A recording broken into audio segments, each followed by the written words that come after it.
नमस्कार दोस्तों, स्वागत है आप सभी का एक बार फिर से हमारे अपने YouTube family career study classes 2.0। मैं संदीप यादव आप सभी लोगों के समक्ष हाजिर हूँ। आज फिर से आप सभी लोगों ने मैथ की थंबनेल देखी होगी। आज जो क्लास है वो मैथ की ही है। फिर वही तरीका वही रहेगा कि क्वेश्चंस आप लोगों के सामने फ्लैश होंगे, क्वेश्चंस आप लोगों की स्क्रीन पर होंगे, आप लोगों को आंसर देने होंगे। क्वेश्चंस आज ज़्यादा नहीं होंगे, उसके बाद अपना कॉन्सेप्ट शुरू करेंगे। कुछ ही क्वेश्चंस आप लोगों की स्क्रीन पर आएंगे, उसके बाद अपना कॉन्सेप्ट शुरू करेंगे।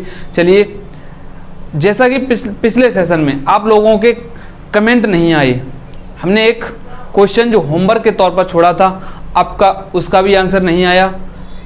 आप कमेंट बॉक्स में उसका आंसर ज़रूर करें। चलिए, क्वेश्चंस आप लोगों की स्क्रीन पर होगा। क्वेश्चन नंबर 1, क्वेश्चन नंबर पहला, आज की क्लास का क्वेश्चन नंबर फर्स्ट आपकी स्क्रीन पर है। देखिए और सॉल्व करने की कोशिश करें।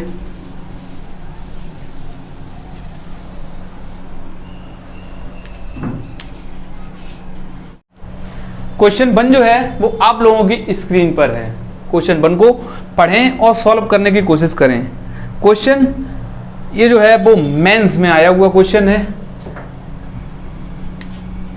मेंस CGL मेंस 2020 का आया हुआ क्वेश्चन है। आप प्रैक्टिस पेपर जो होता है उसको उठाकर देख लें। आया हुआ क्वेश्चन है, आपकी स्क्रीन पर क्वेश्चन है। पढ़ें और सॉल्व करने की कोशिश करें। हमारी मोबाइल पर है। क्वेश्चन कह रहा है ए बी एक 2 अंकीय अभाज्य संख्या है। ए और बी एक 2 अंकीय अभाज्य संख्या है जहां ए और बी बराबर नहीं है। ए और बी बराबर नहीं है। यदि ए बी को विपरीत किया जाए, यदि ए बी को विपरीत किया जाए तो जो प्राप्त संख्या बी ए होगी, वह भी अभाज्य संख्या ही होनी चाहिए। तो ऐसी कितनी संख्याएं, तो ऐसी कितनी संख्याओं का योग, जो उनका योग ज्ञात करना है। जो 1 से 100 तक की कितनी संख्याएं हैं उनका योग जो होगा वो क्या होगा। आप पढ़ें और सॉल्व करने की कोशिश करें।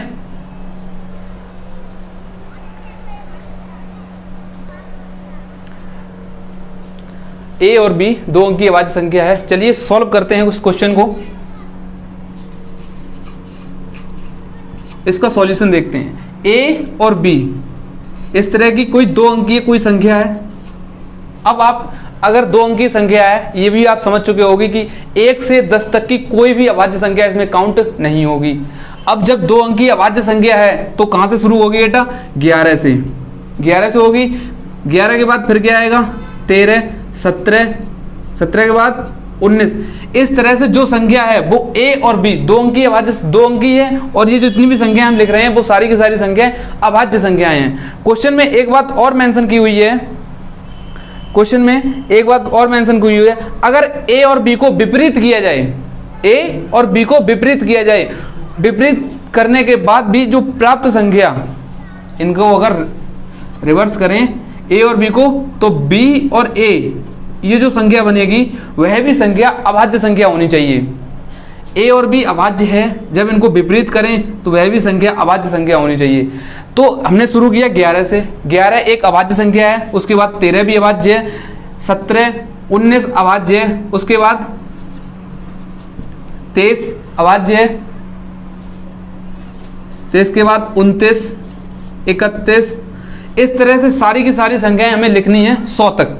अब आप लोग कहोगे हमें इतना बड़ा लिखना होगा, हमें इतनी सारी सभी संख्याएं लिखनी होंगी, लिखनी पड़ेगी, क्योंकि ये क्वेश्चन जो है CGL मेंस का 2020 में आया हुआ क्वेश्चन है। अब कुछ तो कैलकुलेटिव सवाल होगा अगर मेंस में आया हुआ, ज़्यादा कुछ नहीं है, फिर भी इस क्वेश्चन में हमें संख्याएं लिखनी है। 31, 37, उसके बाद 41, 47, 53, 59, 61,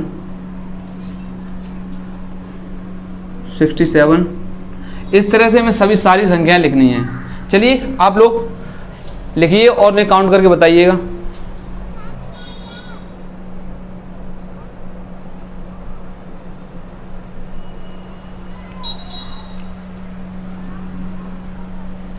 चलिए बताएं। एक संख्या यहाँ पर रह गई है 43, उसके बाद 71, 73, इस तरह से हमें सारी संख्याएं लिखनी है 100 तक की पूरी की पूरी फैमिली में। हमें 100 तक की पूरी जितने भी अभाज्य संख्या होती हैं वो सारी की सारी संख्या हमें लिखनी है। चलिए आप लोग बताइएगा, और इनको विपरीत करने पर जो संख्याएं बने वह भी संख्या अभाज्य संख्या होनी चाहिए।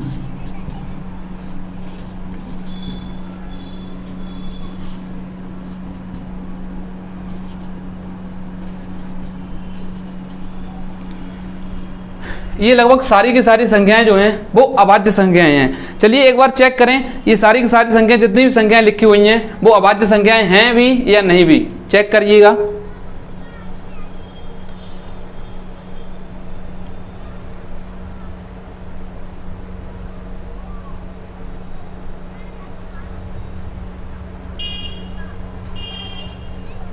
काउंट करें, ये सारी की सारी संख्याएं लिखी हुई हैं, अभाज्य संख्याएं ही लिखी हुई हैं, एक नहीं है इसमें जो है वो एक अभाज्य संख्या नहीं लिखी हुई है। 93 है वो अभाज्य संख्या नहीं होती है। चलिए देखते हैं, ये लिखी हुई हैं। अब हमें ये जो लिखी हुई हैं वो ए और बी मतलब कि दो अभाज्य संख्याएं लिखी हुई हैं। अब हमें इनका रिवर्स करना है, मतलब कि बी और ए देखनी है। उसके बाद हमें बताना है कि जब भी हम अगर रिवर्स करेंगे तो जितनी संख्याएं बनेंगी उन्हीं का हमें जो योग है वो बताना है, उनका योग कितना है। बहुत छोटी सी बात है, अब ज्यादा इसमें कुछ रह नहीं गया। अगर हम 11 को विपरीत करके लिखें, 11 को अगर हम विपरीत करके लिखें तो कितना बनेगा, 11 ही बनेगा। तो यहाँ पर हमने 11 लिख लिया, अब ऐड करना है। 13 को अगर हम विपरीत करें, 13 को अगर हम विपरीत करके लिखें, जैसे 13 लिखा हुआ है, इसको अगर विपरीत करें तो 31 होगा। 31 भी एक अभाज्य संख्या है, वो यहाँ पर है, तो यहाँ पर 13 को भी जोड़ो। उसके बाद 17 आया, 17 को रिवर्स करेंगे तो बनेगा 71। 71 की अभाज्य संख्या है तो 71 को भी लिख लो, 17 को लिखो पहले। उसके बाद है 19 को अगर रिवर्स करें तो 91 अभाज्य संख्या है या नहीं है, तो इसको छोड़ो। हमें वह सिर्फ उतनी संख्या लिखनी है, उनको रिवर्स करें तो वह भी संख्या एक अभाज्य संख्या होनी चाहिए। अब अगर हम 23 को रिवर्स करते हैं तो बनेगा 32। ये 32 अभाज्य संख्या नहीं होती, इसको हटाओ। उसके बाद 29 को अगर करते हैं तो बनेगा 92, ये भी नहीं होता, इसको भी हटाओ। उसके बाद आता है 37, इसको रिवर्स जब करते हैं तो बनता है 73, ये यहाँ पर है, इसको लिख लो 37। अब उसके बाद हम जाते हैं 41 पर। 41 को अगर रिवर्स करते हैं तो बनेगा 14 नहीं होता, इसको हटाओ। उसके बाद जब आता है, उसके बाद आता है 43, यहाँ पर दो 31 हुआ। उसके बाद एक अभाज्य संख्या और छूटी 37, इसको अगर रिवर्स करें तो बनेगा 73, ये भी अभाज्य संख्या है, वह भी आया। अब थोड़ा और आगे बढ़े, अगर 43 को अगर रिवर्स करते हैं तो बनेगा 34। इसका रेसिप्रोकल जो होता है वो अभाज्य संख्या नहीं होती, इसको भी हटा दो। उसके बाद आता है 47, इसको रिवर्स करते हैं तो बनेगा 74, ये भी अभाज्य संख्या नहीं, इसको भी हटाओ। उसके बाद जो आता है 53 को अगर रिवर्स करते हैं तो बनता है 35, ये भी अभाज्य संख्या नहीं, इसको भी हटाओ। उसके बाद जब आता है 59 को जब रिवर्स करते हैं तो बनेगा 95, इसका जब रिवर्स करेंगे, रिवर्स करने के बाद हमारी अभाज्य संख्या बननी चाहिए, रिवर्स करने के बाद हमारी अभाज्य संख्या बननी चाहिए, अभाज्य संख्या नहीं है, इसको भी हटा दो, ये भी नहीं बनेगी, ये भी नहीं बनेगी। उसके बाद 71, उसके बाद 73, इन दोनों को लिख लो। उसके बाद 79 को जब रिवर्स करते हैं, 79 को जब रिवर्स करते हैं तो बनता है हमारा 97 बनता है, तो 79 को भी लिख लो और 97 को भी लिख लो। अब इनको रिवर्स करेंगे, एक भी अभाज्य संख्या नहीं मिलेगी। अब हमें सिर्फ और सिर्फ इस क्वेश्चन में इतना ही बताना था, अगर हम इनका ऐड करें, इनको जोड़ें, तो उस जोड़ने के बाद हमारा कितना आंसर आएगा। जोड़ लें, जोड़ें और ऑप्शन देखें सवाल के कितने कितने ऑप्शन हैं। ऑप्शन हैं हमारे सामने 374 option B, 396 option C, 407 option D, 418। मतलब आप इन सारे के सारे ऑप्शन में एक चीज नोटिस करें कि सारे के सारे ऑप्शंस का जो लास्ट डिजिट यानी कि यूनिट अंक जो है वो अलग अलग है। अब इस क्वेश्चन को सॉल्व करना थोड़ा और भी आसान हो सकता है। कैसे, अगर हम लास्ट डिजिट देखें, हम सिर्फ और सिर्फ लास्ट डिजिट को ऐड कर लेते हैं। 7, 7 को जब 9 में जोड़ा, 7 को जब 9 में जोड़ा तो हुआ 16, 16 का एक ही लास्ट डिजिट पकड़ेंगे 6, 6 को 3 में जोड़ेंगे फिर हुआ 9, 9 फिर यहाँ पर एक और जोड़ेंगे 10, यानी कि लास्ट डिजिट 0, सारा का सारा हटा दो। 7, 8, 8, 7, 15, यानी कि फिर 5 हुआ, 5 में एक और 5 और 3, 5 में 3 जोड़ा 8, 8 में एक जोड़ा हुआ 9। अगर शायद कहीं भी गलती हुई है, कहीं गलती हुई है जोड़ने में, एक बार फिर से जोड़ें। 9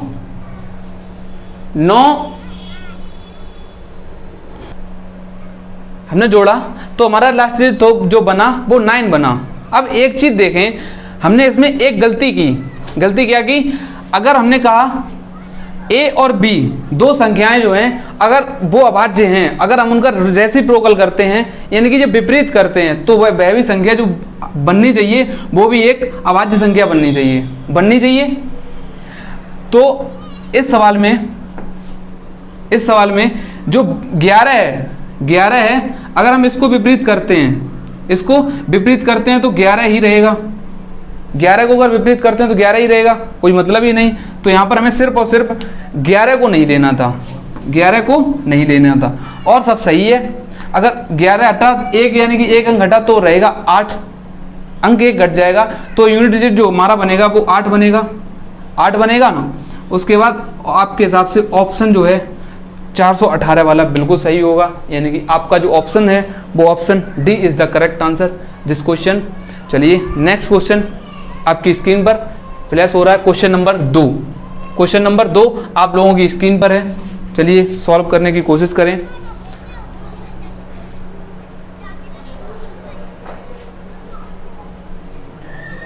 क्वेश्चन नंबर 2 आप लोगों की स्क्रीन पर जो है वो फ्लैश हो रहा है, उसको सॉल्व करने की कोशिश करें।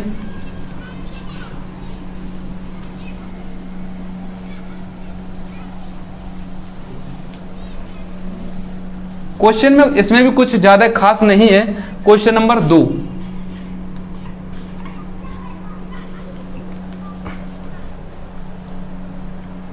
क्वेश्चन है 3 नंबर जो एक दूसरे के सह अभाज्य यानी कि कोप्राइम है।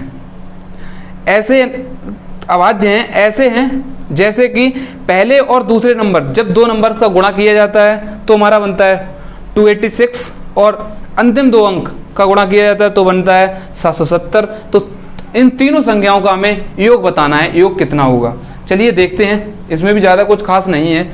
जब हम दो अंक का, अब आप लोग एक चीज़ जानते होंगे जो कोप्राइम होते हैं, अगर 3 नंबर कोप्राइम है ए बी और सी, अगर हमने माना ये जो 3 नंबर हैं ये कोप्राइम है, ये जो 3 नंबर हैं वो कोप्राइम है। अगर कोप्राइम की एक खास बात होती है, इन जो कोप्राइम नंबर होते हैं उनका जो एचसीएफ होता है वो हमेशा 1 ही मिलेगा आपको। कोप्राइम नंबर जो होता है, कोप्राइम नंबर जितने भी कोप्राइम नंबर होते हैं उनके बीच का एचसीएफ जो होता है, जो हम हाईएस्ट कॉमन फैक्टर जो निकालते हैं वो हमेशा 1 रहता है। अब हमें इसका जो शुरुआत के दो अंक ए और बी की जब मल्टीप्लाई हम जब करते हैं तो हमारा बनता है 286, और हम बी और सी जब लास्ट दो का मल्टीप्लाई करते हैं तो बनता है 770। अब मात्र इतने से ही हम सवाल को सॉल्व कर सकते हैं।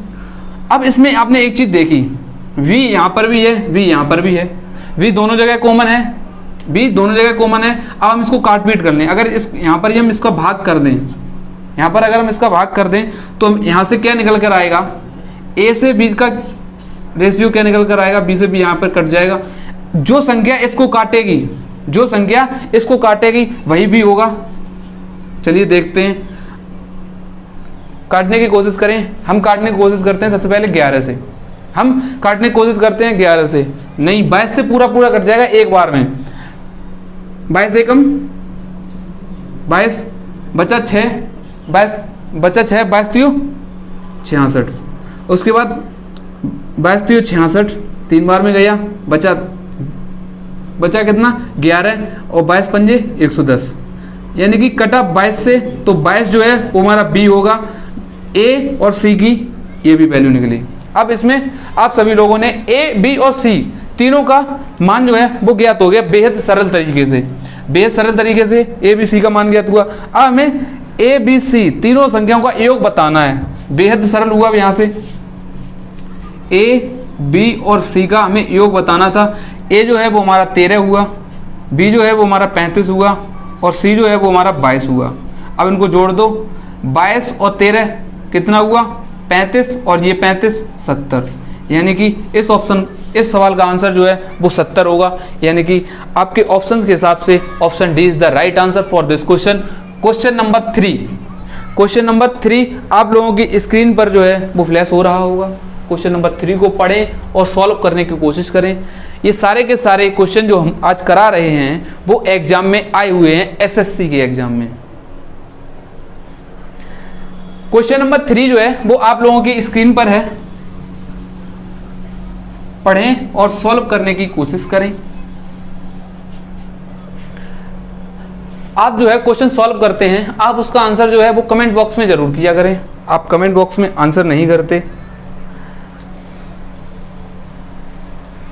क्वेश्चन है 4 क्रमागत अभाज्य संख्याएं, 4 क्रमागत अभाज्य संख्याएं जो आरोही क्रम में हैं, उनमें से पहली 3 का जब गुणनफल किया जाता है तो 385 बनता है और अंतिम 3 का गुणनफल जब किया जाता है तो 1001 बनता है। तदनुसार उसमें जो है सबसे बड़ी संख्या क्या बनती है? अब आप एक चीज इसमें भी नोटिस करें, क्वेश्चन नंबर 3 जो है वो है ए बी और सी 3 संख्याएं दी हुई हैं, 3 नहीं 4 हैं। ए बी सी डी 4 जो हैं अभाज्य संख्याएं दी हुई हैं। आपको उसमें जो शुरुआत की 3 ए बी और सी जो हैं उनका गुणनफल दिया हुआ है और अंतिम 3 इन 3 का गुणनफल दिया हुआ है। शुरुआत की 3 और अंतिम की 3 का गुणनफल हमें दिया हुआ है और इसमें हमें बताना है कि जो सबसे बड़ी अभाज्य संख्या है वो कौन सी है। चलिए देखते हैं। जब 5, 7 और 11 और 13, 5, 7 और 11 और 13, आप इसमें एक बात हमेशा याद रखना, किसी भी सवाल में अगर 7, 11 और 13 ये सिर्फ एक ऐसा नंबर है जब इन 3 की मल्टीप्लाई करते हैं तो हमेशा 1001 बनता है, हमेशा 1001 बनता है। आप इस चीज को याद कर सकते हो। 7, 11 और 13 का जब मल्टीप्लाई करते हैं तो हमेशा 1001 बनता है। अब क्वेश्चन कह रहा है ए बी और सी, जब हम इन 3 का मल्टीप्लाई करते हैं तो बनता है 385 ही है। जब अंतिम 3 का मल्टीप्लाई करते हैं तो बनता है 1001।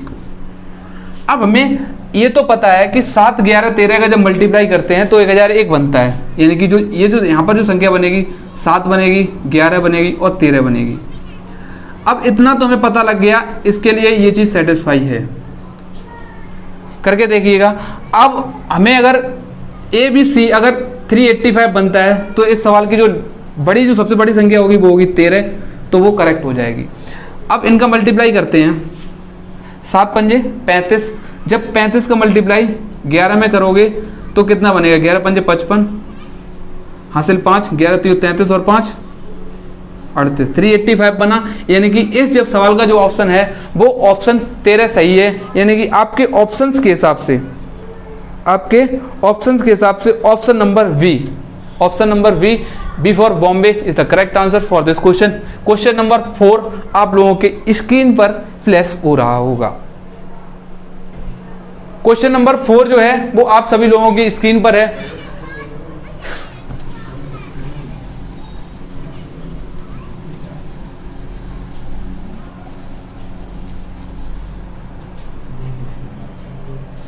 क्वेश्चन नंबर 4 आप लोगों की स्क्रीन पर, पढ़ें और सॉल्व करने की कोशिश करें क्वेश्चन नंबर 4 को।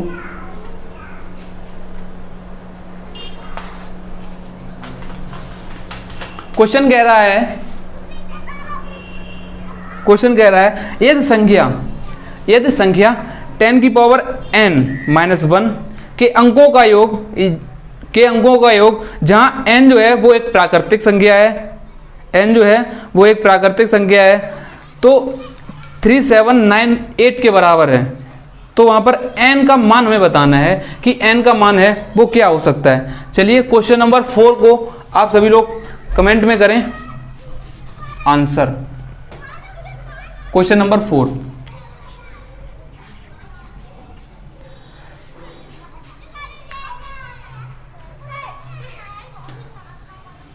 n जो है वो एक प्राकृतिक संख्या है। ये क्वेश्चन आपके एग्जाम्स में आया हुआ क्वेश्चन ही है। सारे के सारे क्वेश्चन, आज जितने भी क्वेश्चन कराए जा रहे हैं, सारे के सारे क्वेश्चन प्रीवियस ईयर एग्जाम में आए हुए क्वेश्चन हैं। अब n एक प्राकृतिक संख्या है। प्राकृतिक संख्या आप सभी लोग जानते हो, हमने पहली ही क्लास में पढ़ाया था। जो n का मान यहाँ पर 1 रखते हैं, n का मान जब 1 रखेंगे तो यहाँ पर बनेगा 9। n का मान जब 1 रखते हैं तो यहाँ पर बनेगा 10 की पावर 1। 10 की पावर जब 1 करते हैं तो 10 रहेगा। 10 में से 1 जब माइनस करेंगे, सब्ट्रैक्ट करेंगे तो 9 आएगा। अब इसमें n बराबर 2 रखते हैं, ये हुआ n बराबर 1 के लिए। यहाँ पर n बराबर 2 रखते हैं, -1 करते हैं तो बनेगा 99। 10 की यहाँ पर हो जाएगा 10 की पावर 2 मतलब 100। 100 में से 1 जब घटाएंगे तो आएगा 99। इस तरह से हम फिर से 3 करेंगे, माइनस करेंगे और 999। अब यहाँ से आपने एक चीज़ नोटिस की, 10 का जो क्यू होता है वो 1000 होता है। 1000 में से जब 1 घटाएंगे तो बनेगा 999। यहाँ से आपने एक चीज़ जो है वो नोटिस की होगी, जब हम 10 की किसी भी पावर करते हैं, 10 की पावर करते हैं, चाहे आप एक बार और कर लें 10 की पावर 4 -1, तो जितनी पावर करोगे उतनी ही बार हमारे पास 9 आएगा। जितनी पावर करोगे उतनी ही बार अगर 9 आएगा। तो एक चीज़ यहाँ से क्लियर हुई, अगर हम इस पर 10 की पावर 9 कर दें और उसके बाद हमारा -1 करते हैं फिर भी इस बार जाएगा। अगर हम इसी तरह हम 10 की पावर n कर दें और -1 कर दें तो जो 9999 कितनी बार जाएगा? n बार जाएगा, क्योंकि जितनी पावर है उतनी ही बार 99 आ रहा है। जितनी पावर उतनी बार 99। तो अगर पावर n है तो जो पावर n है तो हमारे पास नंबर भी n बार जाएगा। तो इसे हम लिख सकते हैं इसको 9n लिख सकते हैं। जो 9n बार आएगा, जो 9 है वो n बार आएगा। इसी की वैल्यू 9n की ही वैल्यू हमें दी हुई है इस क्वेश्चन में। इसकी वैल्यू दी हुई है 3798। यहां से हमें सिर्फ और सिर्फ n की वैल्यू निकालनी है। n की वैल्यू निकालनी है। n की वैल्यू निकालना बेहद आसान हुआ। काटो 9 चौक 36, 1 बचा 9 दूनी 18, 1 बचा 9 दूनी 18, यानी कि 422 आया। इस क्वेश्चन का जो आंसर है आपके ऑप्शंस के हिसाब से option B is the correct answer, B for Bombay. Question number 4 का answer B for Bombay is the correct answer. Next question on your screen now, question number 5।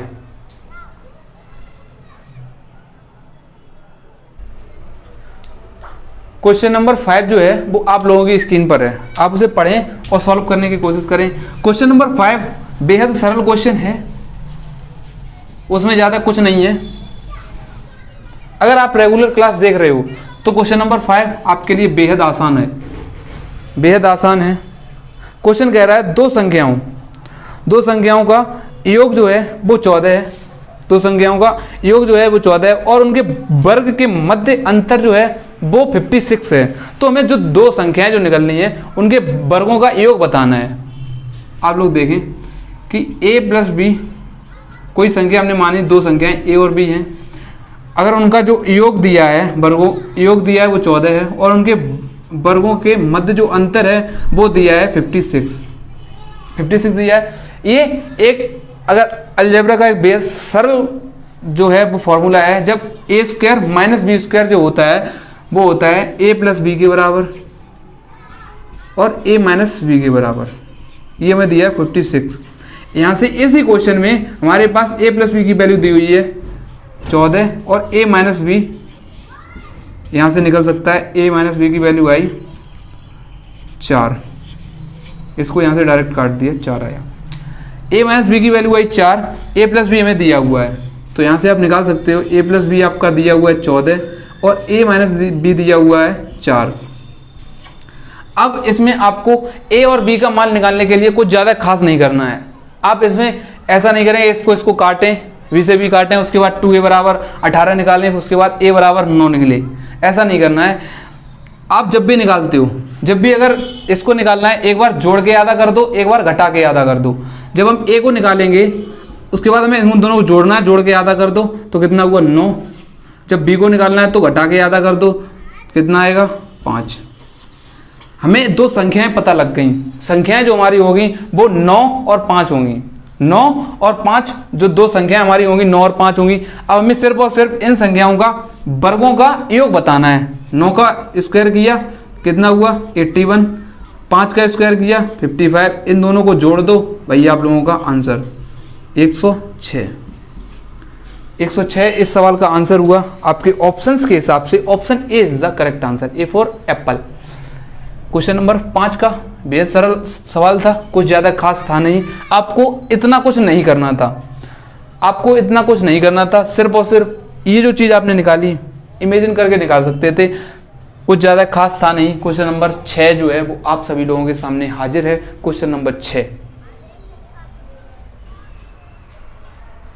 Question number 6 आप लोगों के समझ हाजिर है।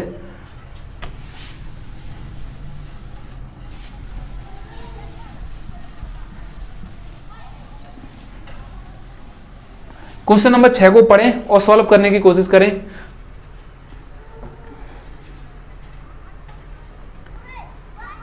इस सवाल में दिया हुआ है दो संख्याओं के बीच का अंतर है, दो संख्याओं के जो बीच की जो संख्या है उसका जो अंतर है वो 6 है और उनके वर्गों का जो अंतर है वो 60 है। वर्गों का अंतर है वो 60 है, तो उनके घनों का योगफल बताना है। उनके घनों का योगफल बताना है। बिल्कुल सेम सवाल है, बिल्कुल सेम सवाल है। आप लोगों के लिए 10 सेकंड है, आप लोगों के लिए 10 सेकंड है। पढ़ें और क्वेश्चन को सॉल्व करने की कोशिश करें।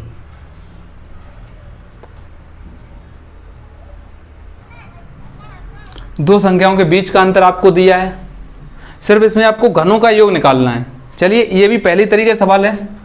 क्वेश्चन नंबर नेक्स्ट आप लोगों की स्क्रीन पर जो है वो आपके सामने हाजिर है। क्वेश्चन में इसमें ज़्यादा कुछ खास नहीं है। दो संख्याओं का जो अंतर है, फिर से वही देखना है। जो दो संख्या हमने x और y मान ली, इस बार x और y उनके बीच का अंतर जो है वो 6 है और उनके वर्गों के बीच का अंतर जो है यानी कि x square minus Y square का जो अंतर बनेगा वो 60 दिया हुआ है। यहाँ से फिर से आप लोग जानते हो x माइनस वाई और x प्लस वाई करके यहाँ से आप 60 करेंगे तो यहाँ से डायरेक्ट आप लोग लिख सकते हो कि x प्लस वाई का जो मान निकलेगा वो 10 निकलेगा। कैसे किया, x माइनस वाई की वैल्यू यहाँ से रखी 6 को आप काटोगे तो 10 आएगा। डायरेक्ट करना है माइंड में ही, ज़्यादा आपको कैलकुलेशन नहीं करनी। x प्लस वाई दिया है 10, x माइनस वाई दिया है 6। जब भी हम यहाँ से चलो लिख लो 6 हुआ, एक बार जोड़ के आधा कर दो, एक बार घटा के आधा कर दो। जब जोड़ के आधा करोगे 16 का आधा हुआ 8, घटा के आधा करोगे तो होगा 2। इनका सिर्फ और सिर्फ आपको क्यूब निकालना है। 8 का क्यूब होता है 512 और 2 का क्यूब होता है 8, 520 हुआ। कुछ खास था इस क्वेश्चन में, कुछ खास था आपके लिए इस क्वेश्चन में? कुछ भी नहीं। Option D is the correct answer, D for Delhi. D for Delhi is the correct answer for this question. Question number शायद ये 6 था, आप लोगों की स्क्रीन पर दिख रहा होगा आप लोगों को। क्वेश्चन नंबर 6 भी हुआ।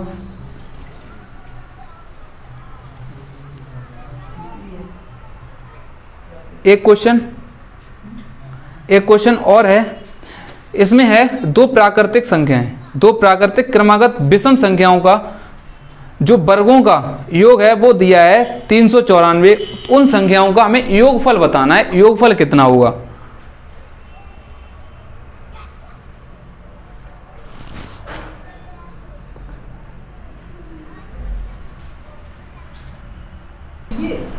क्वेश्चन नंबर जो 7 है वो आप लोगों की स्क्रीन पर है। क्वेश्चन नंबर 7 जो है वो आप लोगों की स्क्रीन पर है, उसे सॉल्व करने की कोशिश करें। ज़्यादा खास नहीं है क्वेश्चन नंबर 7 भी। दो प्राकृतिक क्रमागत विषम संख्याओं के वर्गों का योग आपको दिया हुआ है 394, उसमें आपको उन संख्याओं का योग बताना है कि जब आप योग करोगे तो कितना होगा। चलिए देखते हैं क्वेश्चन नंबर 7 को। आप लोग आंसर नहीं करते क्वेश्चन के, आप लोग आंसर नहीं करते, कमेंट बॉक्स में आंसर जरूर करें। आप मेरे द्वारा जो पढ़ाया जा रहा है आपको समझ में आ रहा या नहीं आ रहा, आप अपना रिव्यू कमेंट बॉक्स में जरूर दिया करें। चलिए, जब हम क्रमागत ऑड संख्याओं की बात करते हैं, जब हम क्रमागत ऑड संख्याओं की बात करते हैं, वो इस रेशियो में होते हैं। 2x + 1 का एक हुई और एक है 2x + 3। जब इनके स्क्वायर की बात की हुई है, वर्गों के योग दिया हुआ है 394। अब हमें दो संख्याएं हैं, इनका हमें 394 करना है। अब हम थोड़ा ऑप्शंस की ओर देखें, यानी कि दो संख्याओं को जोड़कर हमें लाना है। या 24 आ सकता है, 32 आ सकता है, 40 आ सकता है या 28 आ सकता है। अब हमें ऑप्शन भी ज़्यादा बड़ी संख्या नहीं सोचनी है। अब आप इसका इमेजिन करके आंसर ला सकते हैं। कैसे? अगर आप ऑड संख्याओं को ही सोचना है और क्रमागत संख्याओं को सोचना है, आपने सोचा 7 और 9 को, आपने पहले सोचा 7 को और 9 को, आपने इनका स्क्वायर किया, यहाँ हुआ 49 और हुआ 81। आप इन दोनों को जोड़ोगे 394 नहीं बन रहा। उसके बाद हम फिर और आगे बढ़े, हमने सोचा 11 और 13 को, 121 बना, 169 बना।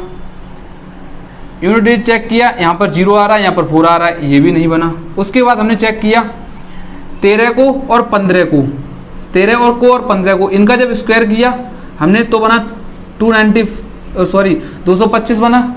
अब जब हमने इनको ऐड किया, 9 और 5 को ऐड किया तो यूनिट डिजिट सेम हुआ, 9 5 को ऐड किया तो बना 14 यूनिट डिजिट।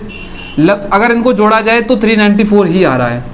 अब यहाँ से एक चीज़ क्लियर हुई, अगर संख्या जो एक है वो 13 है और दूसरी है वो 15 है, बस इतना ही पूछा था, संख्या नहीं पूछी। जब इन दोनों को जोड़ेंगे तो कितना बनेगा, मतलब कि आपको a + b पूछा था, 28 होगा। बेहद सरल आंसर था, बेहद सरल क्वेश्चन था। चलिए अब देखते हैं अपने नेक्स्ट टॉपिक की ओर। अब जो है अब वो शुरू कर रहे हैं, यहाँ तक का जो क्वेश्चंस थे वो क्वेश्चंस हुए। अब आगे बढ़ते हैं, अब डिविजिबिलिटी रूल की तरफ बढ़ते हैं। नंबर सिस्टम में ही एक टॉपिक और बनता है, डिविजिबिलिटी रूल। डिविजिबिलिटी रूल को ही हिंदी में कहते हैं विभाज्यता के नियम। चलिए अब उसे देखते हैं। क्वेश्चंस आप लोगों को समझ में आए होंगे। चलिए शुरू करते हैं अब डिविजिबिलिटी रूल।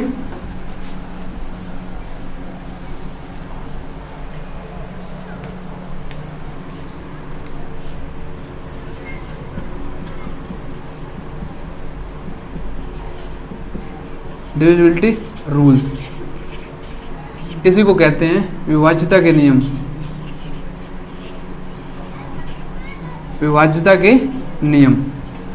चलिए अब देखते हैं क्वेश्चंस को और जल्दी सॉल्व करने की एक बेहतरीन अप्रोच। शुरू करते हैं। सबसे पहले हमारे पास जो नंबर्स आता है वो आता है 1। सबसे पहले जो नंबर आता है वो होता है 1। अब हम एक एक करके सारे नंबर्स का हमें डिविजिबिलिटी रूल सीखना है।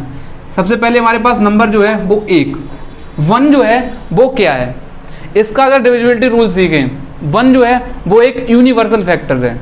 यूनिवर्सल फैक्टर है मतलब वो हर किसी का फैक्टर है। 1 जो है वो हर किसी का फैक्टर है 1। तो लिख सकते हो 1 इज एन यूनिवर्सल फैक्टर। 1 जो है वो एक यूनिवर्सल फैक्टर है। 1 जो है सभी के सभी जितनी भी संख्याएं हैं सभी संख्याओं का जो एक फैक्टर होगा वो 1 तो होगा ही होगा। 1 जो है वो सभी संख्याओं का एक फैक्टर होगा। अब आते हैं 2 की तरफ। अब बात डिविजिबिलिटी रूल की ही कर रहे हैं तो मैं अब पहले मैं 1 का जिक्र कर दिया क्योंकि 1 जो है उसका बताना जरूरी था। अब शुरू करते हैं 2, 4, 8 और 64। इस तरह से जो है हम डिविजिबिलिटी रूल को शुरू कर रहे हैं। चलिए अब हम देखते हैं 2, 4, 8, 64 इनके डिविजिबिलिटी यानी कि विभाज्यता के नियम को। विभाज्यता के नियम। हमें इनके विभाज्यता के नियम देखने हैं कि इनके विभाज्यता के नियम क्या कहते हैं। चलिए देखते हैं दो का, पहले देखते हैं दो का। हमें सबसे पहले दो का डिविजिबिलिटी रूल चेक करना है। दो का डिविजिबिलिटी रूल क्या कहता है, लास्ट डिजिट, किसी भी संख्या का लास्ट डिजिट यदि 2 से डिवाइड है, अगर लास्ट डिजिट 2 से कट रहा है, यानी कि 2 से कटने का मतलब ये है, ये 2 का गुणनफल जो है 0, 2, 4, 6, 8, यदि लास्ट डिजिट 0, 2, 4, 6, 8 है तो वो पूरी की पूरी संख्या जो है वो 2 से डिवाइड होगी, 2 से डिवाइड होगी। अगर लिखना चाहें तो लिख सकते हैं लास्ट डिजिट शुड बी, सिर्फ और सिर्फ इतना लिखना है, लास्ट जो डिजिट है वो इवन होना चाहिए, लास्ट डिजिट जो है वो इवन होना चाहिए। आप लोग जानते हो इवन जो होगा तो वो 2 से कटेगा। ये तो लास्ट डिजिट 0 है, अरे सॉरी इवन जो है तो वो संख्या जो है वो 2 से डिवाइड होगी, तो वो संख्या जो है वो 2 से डिवाइड होगी। अब एग्जाम्पल से सीखते हैं। एग्जाम्पल देखें, आपने लिखा 54, अगर 54 लिखा, इसको काटना है 2 से काटेंगे। अगर लास्ट डिजिट जो है वो 2 से कट रहा है या 2 का कोई मल्टीपल है तो वो संख्या भी 2 से डिविजिबल होगी, तो वो संख्या भी 2 से डिविजिबल होगी। ये जो है वो रूल जो है डिविजिबिलिटी रूल, ये 2 का है। 2 का डिविजिबिलिटी रूल सिर्फ और सिर्फ इतना ही है। चलिए अब देखते हैं 4 की ओर। अब डिविजिबिलिटी रूल देखते हैं 4 का। 4 जो है, 4 को हम किस तरह से लिख सकते हैं, 4 को लिख सकते हैं 2 का स्क्वायर, 2 का स्क्वायर लिख सकते हैं 4 को। जब 4 को 2 का स्क्वायर लिख सकते हैं, अब 4 की जो प्रॉपर्टीज हैं वो लगभग 2 की जो प्रॉपर्टीज हैं लगभग सेम प्रॉपर्टी 4 की भी हैं। अब 4 क्या कहता है कि जो लास्ट डिजिट है वो 4 से कट लास्ट 2 डिजिट पे चला जाता है। इसका जो मामला है वो लास्ट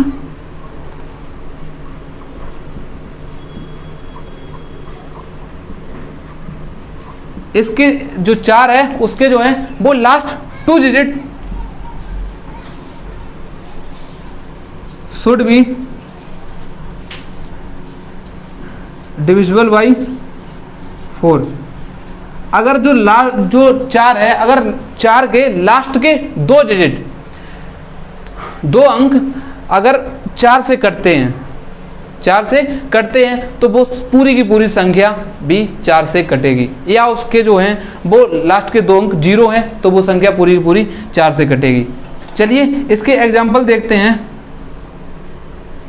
एग्जाम्पल लिखा 462 लिखा। अब हमें सिर्फ और सिर्फ इसमें इतना चेक करना है कि जो संख्या है वो 4 से पूरी कटेगी या नहीं। मैं पूरा चेक ही नहीं करना, सिर्फ लास्ट अंक चेक करना है, लास्ट 2 अंक चेक करने हैं। इसमें 4 से एक बार जाएगा, 4 एकम 4 बचेगा 2, 4 एकम 4 बचेगा 2, उसके बाद हो जाएगा 22। 462 4 से नहीं कटता तो ये संख्या भी 4 से नहीं कटेगी।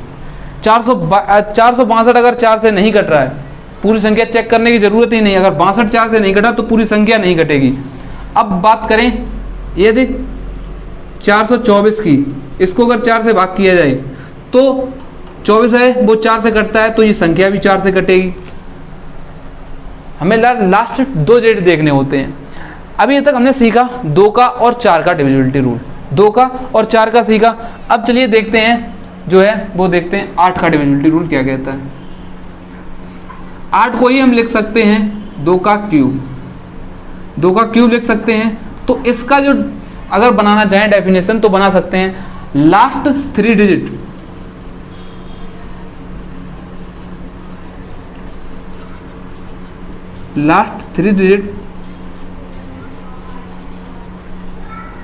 शुड बी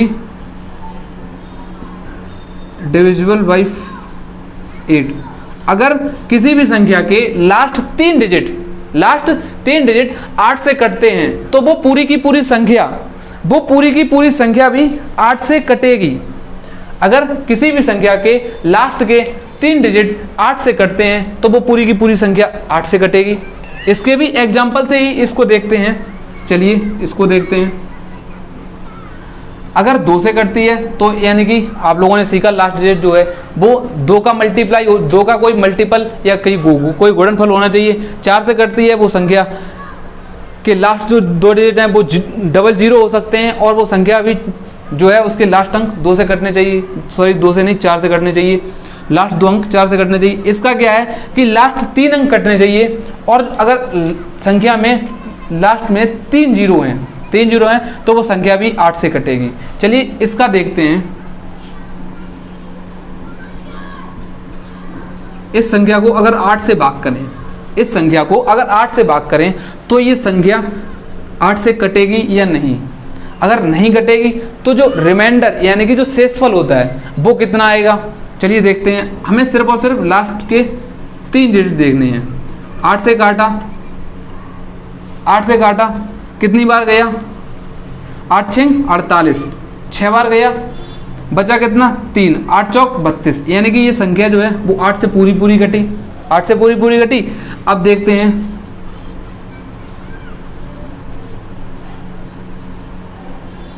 इसके भी हमने 3 डिजिट चेक करने हैं, पूरी संख्या चेक ही नहीं करनी। 8 एकम 8, उसके बाद भाग जाएगा नहीं, उसी को बोलते हैं, फिर जीरो लगा लो, भाग टूटे की बिंदी, उसी को बोलते हैं। 8 ने 72, ये संख्या भी 8 से कटी। ये था 2 4 और 8 का डिविजिबिलिटी रूल। अब 64 को भी देख लें। 64 का भी कुछ खास नहीं है, आप खुद से लिख सकते हो 64 का। 64 को हम लिखते हैं 2 का, 64 से पहले 32 को भी देख लें, इसी में 32 को भी देख लें, उसके बाद 64 पे चलते हैं। 32 को लिखते हैं 2 की पावर 5, 2 की पावर 5।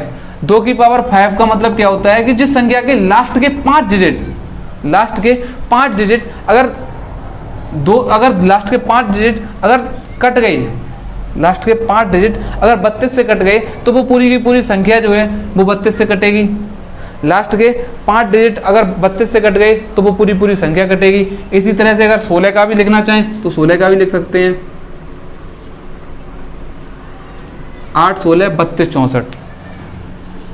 16 का अगर लिखना चाहें तो 16 का भी लिख सकते हो। 16 को लिख सकते हैं 2 की पावर 4, यानी कि इसमें जो है लास्ट 4 डिजिट जो हैं वो कटने चाहिए। Last 4 digit should be divisible by 16। अगर संख्या के लास्ट के 4 डिजिट अगर 16 से कट रहे हैं तो वो पूरी की पूरी संख्या 16 से कटेगी। यही 32 का भी है, अगर लास्ट के 5 डिजिट जो हैं वो अगर 32 से कटे तो वो पूरी पूरी संख्या भी कटेगी। यही जो नियम है वो 64 का भी बनेगा। 64 को आप लोग लिख सकते हो 2 की पावर 6। अगर जिस संख्या के लास्ट के 6 अंक अगर 64 से कटे तो वो पूरी की पूरी संख्या 2 से कटेगी, 64 से कटेगी। ये जो है वो है 2, आपने 1 का सीखा, 2 का सीखा, 4 का सीखा, 8 का सीखा, 16 का सीखा, 32 का सीखा और 64 का सीखा। ये जो डिविजिबिलिटी रूल है, आपको डिविजिबिलिटी जो रूल हैं वो आपको क्वेश्चन को जल्दी विद इन सेकेंड्स कराने में काफ़ी ज़्यादा हेल्पफुल रहते हैं। चलिए अभी तक की अगर जानकारी लें, हमने सीखा पहले कुछ क्वेश्चंस जाने, क्वेश्चन पर डिस्कशन किया, हमने 6-7 क्वेश्चन देखे। उसके बाद हमने डिविजिबिलिटी रूल सीखा, 1 का सीखा, 2 4 8 16 और इस तरह से हमने 64 तक डिविजिबिलिटी रूल सीखे। चलिए आज का सेशन यहीं पर समाप्त करते हैं। अगर आपको हमारी वीडियो अच्छी लग रही हो, पसंद आ रही हो तो वीडियो को लाइक करें, मैक्सिमम लोगों तक शेयर करें। हर उस स्टूडेंट तक वीडियो को शेयर करें जो वास्तविक रूप से पढ़ना चाहता है। मैक्सिमम से शेयर करें वीडियो को। चलिए आज के लिए इतना ही, मिलते हैं नेक्स्ट सेशन में। तब तक के लिए बाय, टेक केयर, जय हिंद मेरे प्यारे साथियों।